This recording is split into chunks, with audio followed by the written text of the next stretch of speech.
నమస్తే, welcome to our channel SR9 TV Telugu. మన channel subscribe చేయండి, లైక్ చేయండి, షేర్ చేయండి. ప్లీజ్ సపోర్ట్ మీ. నిన్న లోక్సభలో వక్ఫ్ బోర్డు సవరణ బిల్లు ప్రవేశపెట్టినప్పుడు వైఎస్ఆర్సీపీ పార్టీ తీసుకున్న స్టాండ్ ఎన్డీఏ ప్రభుత్వానికి కరెంట్ షాక్ కొట్టింది. ముఖ్యంగా బీజేపీ పార్టీకి కరెంట్ షాక్ అన్నమాట. మన ప్రధానమంత్రి నరేంద్ర మోడీ గారు కానీ, హోమ్ మినిస్టర్ అమిత్ షా గారు కానీ ఈ అనూహ్యమైనటువంటి పరిణామాన్ని ఊహించలేదో తెలియదు.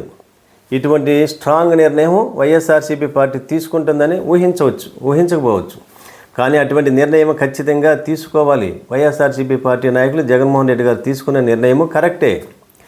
అయితే లోక్సభలో ప్రవేశపెట్టినటువంటి బిల్లు, వక్ఫ్ బోర్డు సవరణ బిల్లు, అది దేశానికి మంచిదా కాదా అన్నది తర్వాత చర్చనీయాంశం అది. కానీ ఒక రాజకీయ పార్టీ మనుగడ కోసము, ఒక రాజకీయ పార్టీ ఉనికి కోసము ఎటువంటి నిర్ణయం తీసుకుంటే తన రాజకీయ పార్టీ భవిష్యత్తు సురక్షితంగా ఉంటుందో అటువంటి నిర్ణయము తీసుకోవాలి. అటువంటి నిర్ణయమే స్ట్రాంగ్గా నిన్న జగన్మోహన్ రెడ్డి గారు తీసుకున్నారు. ఈ వక్ఫ్ బోర్డు సవరణ బిల్లు ప్రవేశపెట్టినప్పుడు తీవ్రంగా వ్యతిరేకించారు దీన్ని. ఇది ఊహించలేదు. పార్లమెంటులో ఎంతమంది ఎంపీలు ఉన్నారన్నది సమస్య కాదు.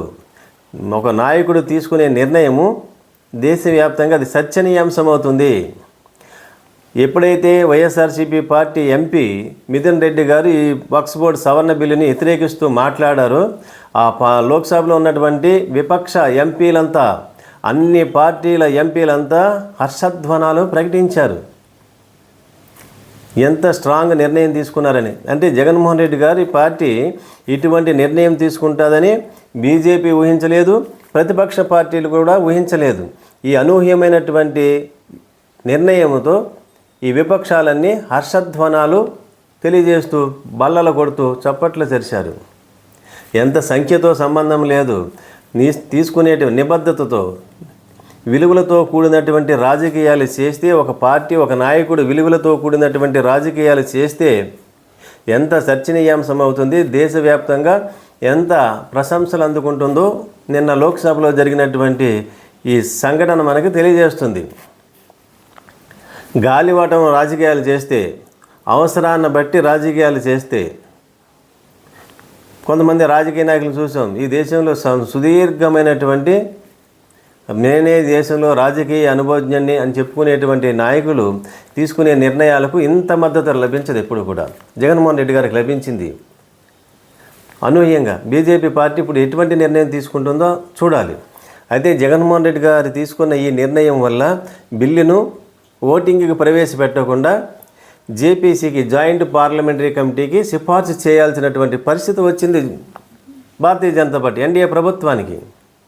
అక్కడ ఉన్నది 4 ఎంపీలు మాత్రమే, వైసీపీకి ఉన్నది కేవలం నలుగురు ఎంపీలు ఉన్నారు. ఈ నలుగురు ఉన్నటువంటి సంఖ్యాబలం ఉన్నటువంటి పార్టీ తీసుకున్న ఒక స్టాండ్ కారణంగా లోక్సభలో ప్రవేశపెట్టినటువంటి ఆ బిల్లును జాయింట్ పార్లమెంటరీ కమిటీకి, జేపీసీకి పంపించవలసిన పరిస్థితి వచ్చింది. దీనికి కారణం ఎవరు? బీజేపీ పార్టీయే. అందుకు మొన్న జరిగినటువంటి ఎన్నికల విధానము, జగన్మోహన్ రెడ్డి గారికి వచ్చిన అనుమానము, దేశవ్యాప్తంగా వచ్చినటువంటి అనుమానమే కారణము. అలాంటి నిర్ణయం తీసుకోవాల్సిందే ఖచ్చితంగా. ఎందుకంటే ఈవీఎంలో కౌంటింగ్ విధానంలో లోపాలు జరిగినాయి. ఎన్నికల జరిగిన దగ్గర నుంచి కౌంటింగ్ దాకా అనేక అవకతవకలు జరిగినాయని అనేక అనుమానాలు ఉన్నాయి. జగన్మోహన్ రెడ్డి గారికి కూడా అనుమానం ఉంది. దీనికి కారణం ఎవరు?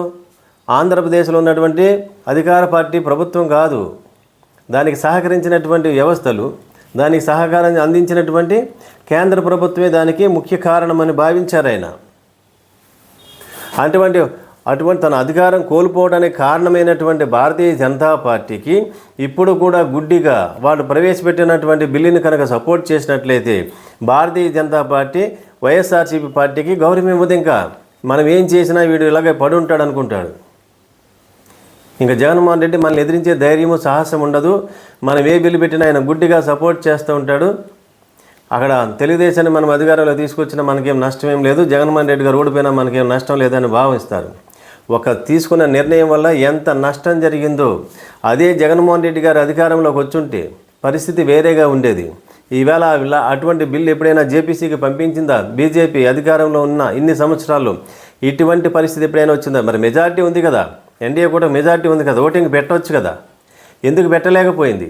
ఎందుకు ధైర్యం చేయలేకపోయింది? ఎందుకు సాహసం చేయలేకపోయింది? దానికి ప్రధాన కారణము వైఎస్ఆర్సీపీ పార్టీ తీసుకున్నటువంటి స్టాండ్, వారు ప్రశ్నించిన విధానం. దీనికి కారణం అంత మొనోపలికి ఉన్నటువంటి బీజేపీ పార్టీ అడుగు వెనక్కి వేయాల్సినటువంటి పరిస్థితి వచ్చింది. 4 ఎంపీల బలం ఉన్నటువంటి వైసీపీ స్టాండ్ వల్ల. ఇప్పుడు తెలుగుదేశం పార్టీకి జనసేన కలిపి బీజేపీకి ఆంధ్రప్రదేశ్లో 21 ఎంపీలు ఉన్నారు కదా.